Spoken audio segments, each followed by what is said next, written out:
Falando um pouco da minha trajetória, como já apresentado, eu sou zootecnista, formado pela Universidade Estadual do Sudoeste da Bahia, a UESB de Itapetinga, mais conhecida assim. Fiz um mestrado lá também em nutrição animal, com o professor José Augusto. Mexi com a parte de nutrição de ovinos, na parte do milho grão reidratado, a gente fez alguns testes avaliando o tempo de reidratação. E agora eu estou no doutorado na UFPA, na Universidade Federal da Bahia, moro lá em Salvador, mas sou natural de Vitória da Conquista. Se eu estiver falando um pouco rápido, é só dar um grito que eu diminuo o ritmo. Então, inicialmente, fiz o curso, sempre foi uma vontade minha fazer o curso de julgamento da BCZ. Acho importante, para quem gosta dessa área, para quem tem afinidades, o meu depoimento. Então, eu sempre tive vontade de fazer esse curso, mas na época da graduação não deu certo. Ele veio a dar certo agora depois do mestrado, graças a Deus. Foi um período de muita experiência. Eu acho que é sempre válido, eu gosto de falar nas minhas palestras, que nunca tenham pressa. Estudem de forma paciente e de forma dedicada. Hoje eu consigo avaliar que essa espera e essa falta, digamos assim, essa não ida muito maduro, muito precoce lá no curso, me serviu muito. Eu cheguei lá muito mais preparado, obviamente foram conhecimentos muito grandes que a gente decorre de uma semana. O curso da BCZ, ele é feito todo ano, só esse ano, por conta da pandemia, eles suspenderam.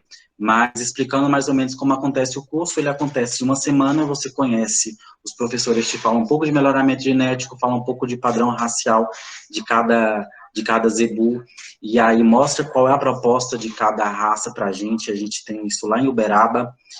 Para os estudantes também, vale a ressalva que a inscrição do curso é um salário mínimo, né? Para quem não é estudante profissional, o custo é de 2 salários mínimos, mas eles disponibilizam também dentro do próprio parque o alojamento. A gente ficou lá no alojamento. Então, existe uma troca também durante esse período com os próprios alunos de todo o Brasil. O meu curso foi recorde de inscritos, teve 150 inscritos. Então, foram bastante produtores, bastante alunos profissionais, alunos de graduação, e que fizeram esse curso. Após fazer esse curso, a ABCZ pede que a gente tenha uma prova, para quem quer ser jurado auxiliar. Essa prova conta de umas 80 questões, é uma prova para casa.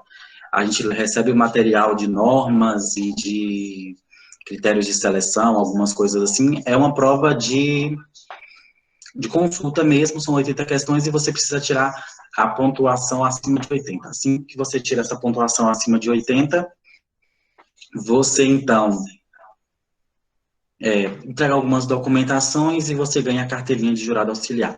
Esse jurado auxiliar, você por 3 anos de jurado auxiliar, e você tem que passar em 15 exposições, com 7 jurados diferentes e pelo menos 3 raças. Eu já estou na minha 11ª exposição, que eu já acompanhei. Eu fui para Natal, fui em Salvador, algumas exposições, Feira de Santana, e é uma troca de experiência muito grande com os jurados. Todos os jurados que eu acompanhei são pessoas incríveis, são profissionais exemplares e eles têm o prazer mesmo de ensinar. E isso agregou muito na minha vida profissional e que vai agregar cada vez mais. Então, a experiência de jurado auxiliar tem sido muito gratificante. Aí, depois desses 3 anos, a gente volta para Uberaba, tem uma prova prática e uma prova teórica. Essa prova é feita, você precisa tirar também acima de 80 pontos, e aí, então, você vira jurado efetivo da BCZ. Então, acho que como introdução, falando mais ou menos da minha trajetória é essa. Eu, inicialmente, como eu falei, estou mais ligado na área de nutrição, na pós-graduação, tanto no mestrado como no doutorado, mas como era uma área afim que eu gostava muito, eu fui estudando de forma sozinho com meu irmão, então a gente estudou bastante isso e a gente vai agora falar um pouco mais sobre isso. O tema do curso é diferenças morfológicas e critérios de seleção de bovinos de corte e leite. Um tema um pouco complexo, mas eu vou tentar, como a gente tem tanto alunos de primeiro período como já avançados, eu vou tentar mostrar um pouco do básico, mostrando de forma prática e visual como acontece essas diferenças, como são essas diferenças, e quais são os principais critérios de seleção. Então, vamos lá. Fica de avisado para vocês que essa retrospectiva de seleção essa retrospectiva da seleção, eu tenho um canal com meu irmão, eu tenho um irmão gêmeo, Frederico, que também é zootecnista, também fez o mestrado, ele também está fazendo doutorado. A gente tem um canal lá no YouTube, onde a gente colocou alguns conteúdos. Também tem na página, o nome da página é Cairo Zootecnia. Ele fez uma live há quase um mês atrás, falando dessa retrospectiva da seleção e falando do decorrer da seleção do zebu, né, no nosso país. Então, falando inicialmente, a gente teve lá em 1938 até 1960 a chamada primeira fase da seleção dos zebuínos aqui no nosso país, né? Foi quando esses zebus foram trazidos para o nosso país. Inicialmente, eles eram caracterizados como animais exóticos, então animais de zoológico. Então, essa primeira fase foi a afirmação do padrão do tipo racial. Então, cada raça foi se concretizando de forma direta no seu padrão racial. Então, essa foi a primeira fase. A segunda fase foi o culto ao peso, que nada mais é do que eles estavam em busca de um animal mais pesado. Isso durou em torno de 1960 até a década de 70. Então, eles cultuavam o peso. Quanto mais pesado o animal, melhor. A terceira fase foi o culto do tamanho e do peso. Então, eles buscavam animais extremamente grandes, extremamente pesados. Isso foi foi de 1970 até a década de 80. Então, eles buscavam animais extremamente grandes e extremamente pesados. Só que quando você busca e afunila seu critério de seleção para uma característica como peso e tamanho, outras características foram sendo afetadas, como fertilidade e reprodução desses animais. Vale a ressalva, eu vou falar para vocês um pouco da raça do Brasil, né? A raça do Brasil foi uma raça originalmente brasileira, fruto de cruzamento da raça Guzerá, Nelore e Gi. Um dado interessante sobre a raça do Brasil, que naquela época a gente não tinha controle zootécnico, era mais visual. Então, os selecionadores e os criadores, eles identificaram o seguinte: o zebu vem numa região tropical mais adaptada.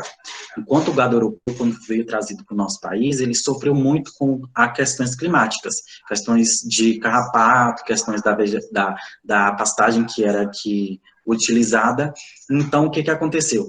Esses indivíduos, a diferença entre eles, inicialmente, quando você não tem um controle zootécnico, era o perfil morfológico deles. Então, eles identificavam que os zebuínos tinham orelhas grandes e que os animais europeus tinham orelhas pequenas, que veio da Europa. Então, a partir do momento que, para eles selecionavam para tamanho de orelha, era um animal mais adaptado. Então, por isso que criou esse índio do Brasil com esse padrão racial, com essa orelha tão volumosa. E que, indiretamente, se a gente for pensar, é uma característica, sim, que denota grandes aptidões. Porque quanto maior a barbela, quanto maior a orelha, maior a troca de calor. Mas eles esqueceram justamente do animal como um todo, né? Então, mas quando ele não tinha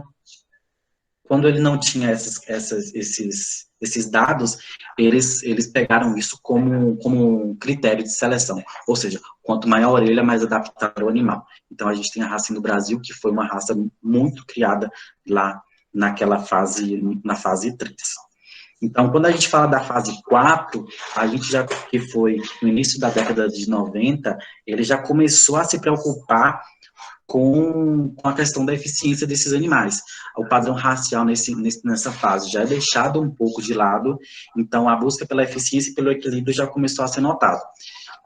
Então, as fêmeas começaram a ficar muito pesadas, e aí eles viram que isso era preocupante, e foi então quando deu a busca pela fase 5, né, que foi a busca pela eficiência global, que é o que ocorre até os dias atuais.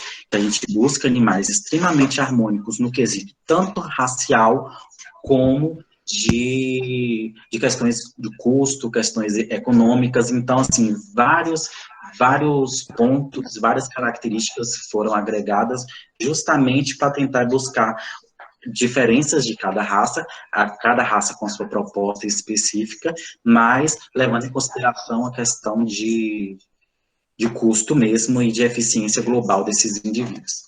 Então, a gente tem aqui necessidade construir um critério de seleção, a gente tem que pensar na funcionalidade e na produção. Então, a gente tem que identificar a proposta de cada raça, identificar a proposta de cada indivíduo e que vai me atender a esse sistema, seja ele para a produção de leite ou seja ele para a produção de carne. Então, a gente precisa juntar várias características e características produtivas para a gente conseguir um animal extremamente eficiente para cada sistema que a gente vai se adequar, seja ele em confinamento, seja ele em pasto, seja ele para a produção de leite, seja ele para a produção de carnes.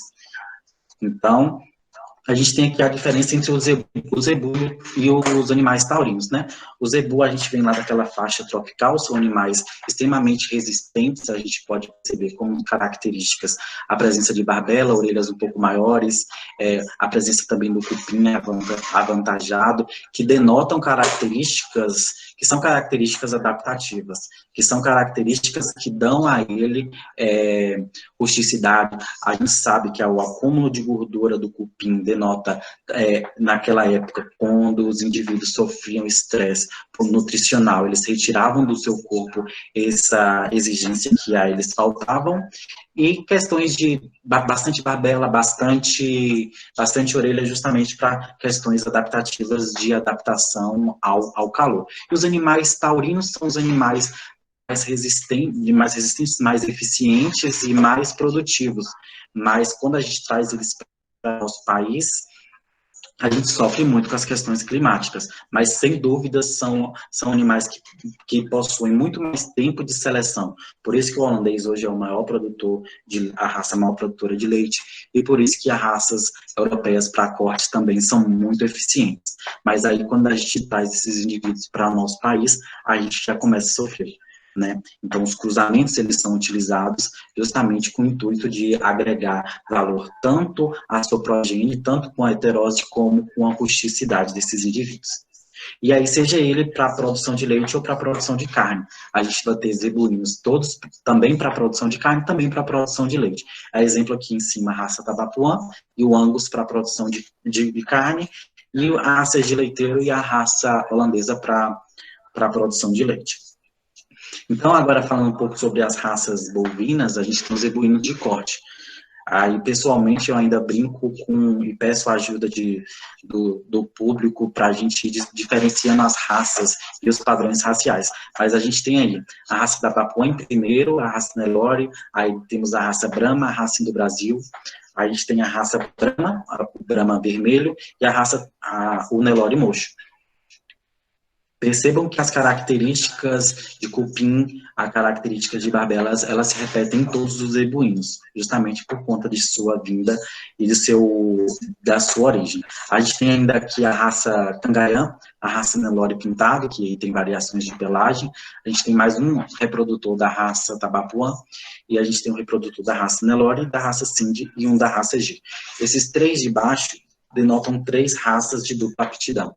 A dupla aptidão, ela é muito discutida e é um diálogo uma discussão que pode levar dias e até uma discussão boa em relação à dupla aptidão, mas na busca, como nós somos zootecnistas técnicos, então a gente tem buscado para um animal eficiente. Quando a gente busca eficiência, acaba que a gente precisa focar nos critérios de seleção para uma determinada característica. Então isso faz com que os animais, tanto GIR como Guzerá, eles tenham sido divididos. Hoje a raça Guzerá já é dividida na pista, a raça G já é dividida há um pouco mais de tempo do que a raça Guzerá, justamente por isso, porque eles possuem tanto linhagens com aptidões leiteiras e tanto linhagens com aptidões de corte. Então, isso daí que vai determinar os seus critérios de seleção e as suas diferenças. Essa diferença, ela é visível para o jurado ou para um selecionador, um técnico, um zootecnista. Cabe a nós treinarmos o olho e observarmos quais são as características que a gente precisa avaliar para cada linhagem, então fazer o foco. e buscar essas características. Se eu quero um animal para produção de leite, vamos falar mais lá na frente, a gente busca limpeza de musculatura. Se eu quero um animal que produza carne, eu quero um animal que seja maior quantidade de musculatura. E aí a gente vai observando esses critérios e avançando. As raças zebuínas também para a produção de leite. A gente tem aqui a raça G, a raça Guzerá, repito, também a raça G, que de outra pelagem, mas é G. A raça Cindy, a raça Gir moxa, que vem a fruto de um cruzamento puro por cruza do mocho nacional, que é uma raça também brasileira, e o Guzerá. Então, tem as raças aí zebuínas, que tem a raça Gir possui o maior tempo de seleção, há mais de 30 anos de seleção para a produção de leite. Então, a gente já pode dizer que é uma raça Gir leiteira, chamado, né? E a gente tem a raça Gir normal, que é a raça dupla aptidão, que a gente busca animais tanto para a produção de leite como para a produção de carne. Mas na busca da eficiência, a gente teve essa divisão. Assim, na raça Guzerá. Agora também já está sendo, o julgamento já está sendo dividido. Então, a gente começa a perceber, eu gosto de falar justamente para a gente treinando o nosso olho. Os animais, os zebuínos, a gente precisa treinar esse olho e buscar os animais para a produção de corte, como para a produção de leite, a sua forma, digamos assim, a sua musculatura, seu padrão morfológico, ele vai se alterando. Então, as raças taurinas de corte, a gente tem aqui a raça Angus, tem a raça japonesa aqui embaixo, que é onde tem a carne mais cara, a raça pato suíço, a raça cimental, que também são raças de dupla aptidão, mais para frente eu vou mostrar também. Então, são raças que, apesar de serem raças puras, também possuem tanto sua linhagem para produção de carne como para produção de leite. A gente percebe a sua forma, a musculatura muito mais evidente desses animais. São animais extremamente eficientes. E aqui a gente tem os taurinos de leite, né? A gente já começa a perceber uma diferença. Tem esse animal cimental que eu coloquei aqui com um pouco mais de musculatura, justamente para a gente falar um pouco sobre dupla aptidão. São indivíduos de dupla aptidão, então a gente tem linhagens para a produção de carne e linhagens para a produção de leite. Mas a gente percebe que o padrão morfológico deles também são animais que vieram lá da região mais acima da tropical, né, a região da Europa, tem algumas raças que vinham dos Estados Unidos, mas o seu tronco inicial veio lá, inicialmente, daquela faixa subtropical. Então, quando a gente fala de tipo, a gente tem o tipo corte e o tipo leite. Isso é muito fácil de ser dito. O animal tem tipo corte, e o que é esse tipo? Nada mais é do que a gente tem aqui a cunha leiteira nesse animal da direita, que é um animal, uma vaca de leiteira. A gente percebe que o animal cresce do anterior para o posterior. A gente busca isso nos animais de produção de leite. O animal tem que ter mais costela, ele tem que ter um posterior desenvolvido que vai acoplar tanto seu úbre como sua capacidade digestiva. Então, o animal, ele é limpo de frente e ele vai crescendo do anterior para o posterior, mostrando justamente essa aptidão. O animal de corte, que a gente tem aqui, uma vaca da raça Nelore, a gente busca um animal mais com sua musculatura mais bem evidente, tanto de anterior como de posterior. A gente busca musculatura evidente tanto nesse anterior como no posterior. Essa raça, igual eu falei anteriormente, a raça pardo suíço, esses dois animais de baixo. A gente tem aqui um animal com linhagem leiteira e um animal com linhagem de corte, né? Ou seja, são os mesmos animais com propostas diferentes, com morfologia diferente, com formas diferentes. A gente vê os animais para a produção de carne muito mais musculosos e o animal para a produção de leite, mesmo sendo macho, ele precisa ter uma musculatura sim, porque o reprodutor precisa ser forte, mas ele nos traz uma maior limpeza de musculatura, uma maior angulosidade, digamos assim, que a gente busca nesses indivíduos para a produção de leite. Então,